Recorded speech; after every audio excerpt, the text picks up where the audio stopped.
خلاص خلاص عزيزي الاهلاوي، ما بقاش فاضل قدام النادي الاهلي غير الجوز المدربين دول، رامون دياز وارسو فيشر. الاتنين موافقين على تدريب النادي الاهلي، والاتنين ما عندهمش اي مانع من تدريب النادي الاهلي، بس في واحد فيهم محتاج شرط جزائي وفي واحد فيهم مش محتاج حاجه خالص. بس للاسف الاهلي ميال اكتر للي طالب شرط جزائي. مين بقى اللي طلب شرط جزائي ومين اللي موافق على بنود العقد بتاع الاهلي مقدمه؟ هنعرف مع بعض دلوقتي.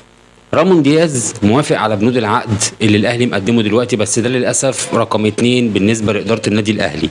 انما ارسو فيشر محتاج ان هو يحط شرط جزائي في عقده، ان هو ياخد شرط جزائي لو الاهلي استغنى عنه او الاهلي مشاه، ياخد بقيه عقده كامل متكامل مش ناقص ولا جنيه، زي بالظبط ما حصل مع كولر.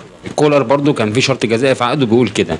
يعني الاهلي لو تعاقد مع ارس فيشر لمده 3 مواسم مثلا وعمل نتائج سلبيه في الموسم الاول والاهلي قرر يمشيه، للاسف هيديله ال3 مواسم كاملين، وده هيكون شرط جزائي في العقد.